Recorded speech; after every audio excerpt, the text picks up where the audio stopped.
What's up, guys? Welcome back to Newswave. Well, yesterday we had that Xbox Developer Direct that took place where they had a bunch of release dates as well as one entire game for us right then and there. We'll go over all of the details from that show here today. Also, we are going to be talking about a big-time update that is finally heading to the Nintendo Switch online service as well as Xbox platforms this week. And we'll also be going over one of the strangest situations that's happened in PC gaming, and actually kind of reminds me a bit of Abandon on the PlayStation 5. Guys, if you enjoy these videos, make sure you hit that like button, helps out a ton. And if new here to the Spawnwave channel, make sure you subscribe down below. And we're going to start today with an anniversary. Actually, yesterday marks 4 years since Nintendo announced that the development for Metroid Prime 4 would be restarting and handed off to Retro Studios. Originally, Nintendo and we believe Bandai Namco were working in tandem to create the fourth entry in the Metroid Prime series. Well, it being now 4 years, that's quite a while and is one of the reasons we figure they're going to be showing it sometime this year, at least giving us our first actual look at it, which, I mean, by the way, this was announced in 2017, so yeah, quite a while there. But something interesting people noticed over on Twitter, you can see this with Zoid, who was kind of reflecting on their time creating Metroid Prime way back in the day, in the late 90s, early 2000s there at Retro Studios, saying, "We built the first Metroid Prime in a little over 3 years. That also included building a new game engine." Then goes on to talk about how game development production times are getting longer and longer, and a lot of that has to do with the demands of higher fidelity and just expectations from gamers as we've gone along through the generations. But I do believe we are getting close to the point where we're finally going to see Metroid Prime 4 for the first time, so I'm crossing my fingers that Retro Studios has something really cool to show us. Also, we are getting pretty close to Hogwarts Legacy releasing in the first half of February, and we've had more and more information get out there from these different previews that have been taking place. For example, take a look at this, posted up over on Games Radar. Hogwarts Legacy has over 100 side quests that manipulate the main campaign. In fact, they say you play them in any order, and they'll impact how you interact with them in the main storyline, that being the different characters that you come across in the main story after seeing them, or maybe having different tasks that you complete with them outside of that main story in these different side quests. And the more I hear about Hogwarts Legacy, the more ambitious and really overwhelming at times it feels in its scope. So it is impressive to see this kind of a game come from Avalanche, who had worked on things like, Cars and Disney Infinity, and now they're creating Hogwarts Legacy. So I am very curious to see how this game does when it comes to reviews and, of course, when it releases next month. Oh, and after that Xbox Developer Direct wrapped up, Microsoft put out a summary on their Xbox website, as well as one footnote at the bottom for what we can expect maybe heading into the summer. We can see this posted up over on the news website all the way at the bottom where they say, "Looking ahead, as we announced previously, in order to dedicate the proper amount of time for a deep dive into Bethesda game studio Starfield, a standalone show is in the works. In addition to this, our teams are working hard and look forward to sharing more of what is next for our fans when we return to Los Angeles for our yearly showcase this summer." So basically confirmation that yes, they will be participating in E3 as they're going to be returning for the big blowout event once again in person,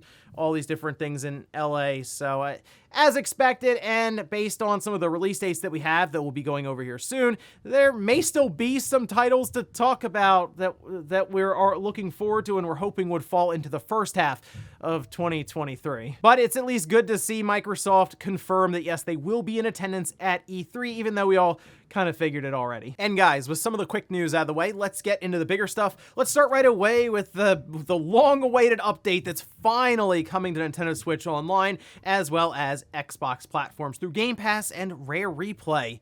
And let's take a look here, this over on Twitter, starting with Nintendo of America. Play as Bond, James Bond. Nintendo 64's GoldenEye 007 is coming to Nintendo Switch for NSO, plus expansion pack members on January 27th, so tomorrow, and does mention online play, which is specific or exclusive to the Nintendo Switch version, which we all believe has to do with the fact that they don't really need to change much about the game to accomplish that using their emulator, which it'll still be split screen, So keep that in mind. It's kind of that monkey paw situation. I want GoldenEye Online, and then it's like, oh, here it is, but you do still have screen looking in an online enabled shooter. Yeah, but take a look when the tweet went up. 9:16 a.m., a little over an hour after Newswave went up yesterday, where I complained asking where GoldenEye is, so you're welcome, obviously. And then over on Rare, they announced it as well. GoldenEye 007 set to launch on Xbox Game Pass on January 27th. The countdown begins now, only 2 days until you get to experience Dan with an Xbox controller for the first time, unless, of course, you played the leaked build of GoldenEye that wasn't supposed to get out there for that remake, in which case you play it again for the second time, right? We also have them announcing it here for the Switch. Kind of cool to see that crossover there between the Switch and the Xbox with Rare. Brings back some of those nostalgic memories of them with the Nintendo logo. I also want to remind anyone who has Rare Replay, just as it is on disc, or have downloaded it but don't have Game Pass, they did mention before that it will just be added in to your library. So I think you have to go into Rare Replay, but it should populate in there. So, hey, that'll be kind of cool to have that alongside of Perfect Dark and some of other titles from Rare in the Rare Replay. So looking at this now, yes, the Xbox version is most likely the one you want to play if you're going to go through the single player, unless, of course, you just have a Switch, and that's a good way to experience it there as well. I mean, most likely the frame rate won't be what it is on the 64, and the resolution will be better, as we've seen that with many of these 64 games that go to the Switch, despite some emulation issues, which, by the way, the music, specifically the pause menu, is shown off, and they're missing certain parts of the music, some instrumentals and stuff in the background people were noticing, so I don't know if that bodes well necessarily for the full release. As you know, a lot of purists are going to go over it with a fine-tooth comb. So here's hoping it's just some very small things that are either missing or messed up. But otherwise, the online play is with the Switch. Single player, though, 4K, 60 FPS, pretty good controller for first-person shooters with the Xbox. That's where I'm going to play that single player there. So it'll be added to both subscription services. If you already have them, play online with the Switch and play that single player over on the Xbox with the better fidelity, frame rate, and achievements. But I'm really excited for tomorrow to get here so I can check out GoldenEye. It's going to be that big nostalgia trip, sure, but maybe I'll even do a video where I just kind of go over my immediate thoughts looking at it for the first time on the Xbox, and then jump online with a couple of people and we try out the multiplayer on the Switch. Let me know if you want to see that. Next up, let's talk about a very odd situation. This has to do with a game called The Day Before, and it got a lot of popularity online without too much gameplay needing to have been shown, which is kind of strange, but they were promising this very ambitious title, this MMO that sort of fits into the Last of Us kind of style, but something happened as they're working up to release of information on Steam, and even the game itself, it's actually been delayed out now 9 months, and now they're not even sure if they can release this full gameplay trailer to, you know, actually show the game. We can take a look at this over on Twitter. This from Fantastic HQ, who's the company behind the title, saying, right before the release, Steam blocked our game page at the request of a private individual because of the name The Day Before. As you know, our game was announced in January 2021. At the time of the announcement, The Day Before game trademark was available. After the announcement of the game, the above-mentioned individual filled out an application before us to register the game trademark The Day Before in the United States. So now apparently they are pushing the release to November 10th, 2023. Originally, it was supposed to come out in the first week or so of March, and it's already been delayed before, so this is just another delay. And they mentioned here they plan to post a lengthy gameplay video later this month, but we'll have to sort this issue out first. We'll post a video ASAP. So I'm not really sure why you can't necessarily just show a gameplay video unless they have legitimate issues around the trademark to where they can't even show the title of the game, which is, this all obviously sounds very hard to believe, and it's because it is. it's a game that has already come under the microscope because a year ago there were talks that they had volunteers who were working on the game alongside of them, and there were also talks about them moving engines completely in order to complete the game at all. So this is very much so reminding me of that abandoned situation where it was just continuously delayed, promise after promise after promise. In this case though, much like Abandoned, they didn't take any money from anyone, to my understanding. They had it all wish listed. I guess they had volunteers spend their time for it, and they built up a lot of hopes and dreams online. So now, I guess everyone just sort of hangs out and waits to see if this game actually comes out in November and if they're able to produce some sort of gameplay video aside from a very quick 50-second video at CES that showed very controlled gameplay footage is what I'll say. Maybe they're able to actually show something, as they say, ASAP whenever they get this trademark thing figured out. You feel like they may have wanted to sort that out before they even found their way onto Steam and got serious about it. Oh, and speaking of Steam, I also noticed that their page is completely gone. In fact, any links that were originally going to their older Steam page just goes to the homepage for the platform. So they've kind of also just disappeared completely. So we'll see what happens going forward. I guess if they are telling the truth, hopefully they're able to figure out the trademark situation. Otherwise, maybe we just don't see them again. Next up, let's talk about the Xbox Developer Direct that happened yesterday. It was a little over 40 minutes long, and we're going to go over all of the games that were talked about here, along with release dates that we did get, and one shadow drop that was kind of a surprise. Even though we knew about this game from Tango Gameworks, I don't think any of us were expecting to see exactly what they had, but let's start from the top here with Minecraft Legends. This is coming out April 18th, so it's technically, next up for Xbox here, but it's a story-driven campaign. It has online with co-op, PvP, cross-platform play with online matchmaking, and seems like something that Minecraft fans are going to get a kick out of. To me, I looked at it, has that RTS isometric base building, tower defense setup there, almost like a Minecraft meets Age of Empires, I guess, but April 18th, look out for that one.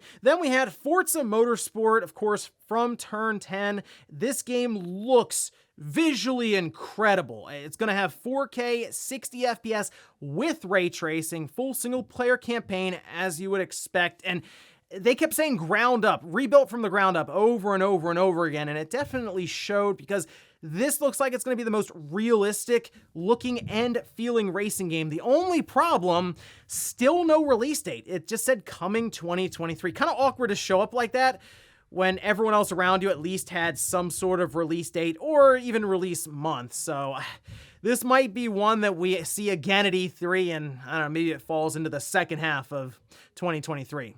Then we had the surprise of the show, and I've been playing a little bit of this. That's Hi-Fi Rush. It's from Tango Gameworks. It's a rhythm-based action game. Has cel-shaded visuals, is very stylish. It looks great in motion. The animation is like top tier in this game. It's trying to be that self-aware, tongue-in-cheek with some of the humor, but it's not overplayed from the part that I've at least gone through, which is about 2 hours at the time of this recording. And it's just unusual because it's a big shift from what we're expecting Tango Gameworks to show up. They just did Ghostwire Tokyo, they've done Evil Within, now they're doing Hi-Fi Rush. The music in the game, because it is rhythm-based, will change and alter a bit depending on your performance when you're fighting different enemies, but anytime you swing your guitar and hit enemies, it's always on beat. But if you're able to perfect the rhythm, you will have more damage or different things that'll happen alongside of your normal combo. So pretty cool there. I'm enjoying it, and it released immediately. In fact, as soon as the show ended, about an hour later, it went up on the store. It's $29.99, so it fits in kind of at that AA pricing, but also it's part of Game Pass. So at the very least, I recommend anyone who has Game Pass to go check it out and see what you think. Then we moved over to Elder Scrolls Online with ZeniMax. It's a new expansion that's going to launch in June, new playable class, and all previous chapters and DLC are now free. So if you have the base game, you can go ahead and check all of that out. Then they finished up with Redfall from Arcane Austin, coming out May 2nd, 2023. I noticed people were kind of mixed on this showing, and I'm starting to think Redfall, they're doing their best to describe it to us, to show it to us. Just seems like there's a lot going on in this game, and it's very difficult to showcase it in these 10 or 15-minute videos or gameplay sessions. I kind of see this as what we are getting out, or we did get out of Deathloop, where people weren't too high on it, then it comes out, oh, it's a great game. Sort of getting the same vibe from Redfall. I mean, they explained more about it. Story-driven shooter, single player, or online co-op with 4 players. You have a home base, you get missions, but you can also go out into the world, and there may be different events that happen as you're just kind of walking around. You can join up with friends who have different abilities. They showed off your invisibility. You have a little robot that'll go around blasting stuff. You have lift. You can have cover, so you can have shields that you just sort of just summon out of nowhere. So they have a lot of fun powers that you'd expect from Arcane, and there are a lot of different enemies, a lot of variety just from what they showed here. So that, coupled with the full skill tree, I'm sure a ton of loot and different things to do in the game, it seems like it's going to be a pretty big title overall, but I think it's a game we're gonna have to get in front of us, or at least get a bit more information when reviews drop. Fortunately though, it will go into Game Pass once again, so hey, you can try it out there. Now overall, I did enjoy the presentation, or at least the form that Microsoft had it in here with this developer direct. It coming in just over 40 minutes, might have still been a little longer than it needed to be, but significantly better than what they've had with Inside Xbox, where this would have been multiple hours, and a lot of it would have been people just kind of sitting on a couch talking back and forth. They had quite a bit to show here. They had the shadow drop, and for the most part, I think it flowed pretty well. So this is certainly the format Microsoft should continue to go forward with here, and that being even away from E3, because Microsoft should be getting to a position where they can have multiple shows in a year just from the number of the studios that they have, especially after the Activision Blizzard deal goes through, as most people are assuming it will. It's about time you get your own direct style video and showcase locked down. I think this is a good start for them. And in our last bit of news, let's talk about Skate and EA. Now, we knew this game being a free-to-play title that EA was going to come up with different ways in order to monetize the title. And the first thing that came to mind were loot boxes, and that was just proven seemingly correct when people started data mining and finding things called swag bags. And to me, it was just expected that it would get to this point, but we have some more confirmation here from Insider Gaming, where they say EA adds its loot box system into the latest Skate beta. Now, the fact that it's in the beta tells me they're probably trying to balance this entire economy or in-game currencies, because go figure, there's more than one of them. They say currently the only way to unlock loot boxes in Skate is by using a currency called stars, which are unlocked by completing challenges. The harder the challenge, the more stars you'll obtain.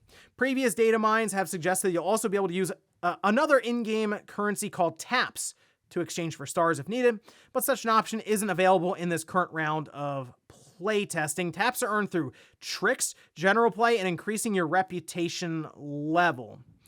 They say loot boxes are currently priced between 2 and 3 stars, with 3-star loot boxes having the most desired items in them. All right, so we have stickers, clothing, house furniture. You can see the different items that are in the loot boxes. There are 5 different items in each one, but you only get one of those 5. So they're doing this thing where they're trying to pretend like they're being transparent as to what you can get from it, which technically they're showing you what's in it, but you only get one of them, and it doesn't tell you percentages or anything at this time for like the rare item that's in there, which could legitimately be like 1% or something. And we're getting to the point, I'm noticing this, with monetization in games beyond the initial sticker price, which, to be fair, for Skate, it's going to be 0 because it's going to be free to play. But in games, even where there's full price up front, where it's been pushed so far into the egregious territory that when you hear about swag bags or loot boxes and they're doing things where they're showing the items in there, a lot of people are like, that's fine. It's not a big deal. And again, it's free to play, so we expect it. But it is interesting to see how far things have been pushed, and we're now looking at this saying, it's all right, I guess. But there we have it. Yeah, as expected. Swag bags or loot boxes, star systems, multiple currencies. Yeah, it's all going to be in Skate. And where I am at this point with Skate, it's unfortunate to see it kind of go down this route, because I was originally hoping they would just create a skateboarding game, but also, let's be real, in the back of our minds, we knew this would have been an easy thing for EA to bring back and monetize beyond just the initial $60 or $70, and that's sort of the route they've gone. So for me, hopefully they can just put out a high quality skateboarding game. I can just download it for free and play around with it a bit, and then maybe not get too sucked into it, especially if you have to open swag bags, get a new chair for your house or something. And before we go to the comment of the day, we're gonna take a look at the poll that I posted up yesterday, where I asked, give the Xbox Developer Direct a letter grade. 41% said C, 23% said B, and then 18% said F. Wow, that's kind of harsh. I mean, I assume the people who voted for F just have not played Hi-Fi Rush yet. 10% with D and then 8% for A. I'm between a B and a C. I was sitting right at a B-. I feel like if they had a release date for Forza Motorsport and it was in the first half of 2023, I'd go with a B. But I guess for what they showed here, otherwise, it was pretty cool to have that shadow drop with Hi-Fi Rush. That's a genuinely creative title out of Tango Gameworks. And now we're kind of on the road to, I guess, this Starfield standalone presentation, and then eventually E3. But they told us what was going to be there, and for the most part, outside of the Hi-Fi Rush surprise, they did deliver on it. And we'll finish up with the comment of the day, as you're seeing here. This is from Elias saying, talking about remakes, it'd be really nice to see a remake for Legacy of Kain Soul Reaver, one of the jewels from CD and Eido. So what I think is going to happen with Legacy of Kain or Soul Reaver, any of that, is similar treatment to what happened with Risen. That just released, by the way, on like all platforms. It was an RPG from the Xbox 360 days, like a third-person RPG. Came out between Oblivion and Skyrim. I think this was in 2008, 2009. And they didn't do a ton for the game to bring it up to current platforms. Just kind of remastered, touched up a bit, and just dropped it. I think it's like $30. That's sort of the route I believe they'll go with something like a Soul Reaver. Fix up some of the controls, smooth it out a bit, and see if there's interest in the series once again by having people buy it. And if there's enough interest, then maybe they go on to a new entry in the entire series, or they go back and put a bit more effort into a full-on remake for another game that already exists in that series. But that's kind of the route I think they'll take. And yeah, I believe at least one game from that Legacy of Kain series will make a return in some fashion at some point from THQ and Embracer. And ladies and gentlemen, that's going to do it here for Newswave. If you enjoyed this video, guys, hit that like button. If not, hit the dislike. Leave comments down below about everything we talked about here. Today was GoldenEye finally releasing tomorrow. Are you going to be checking it out on the Switch or on the Xbox? Let me know. And then the Xbox Developer Direct, what did you think about the different games that were there, or Hi-Fi Rush, or the release dates? Give me your letter grade down below. Thanks guys for watching, and I'll see you next time.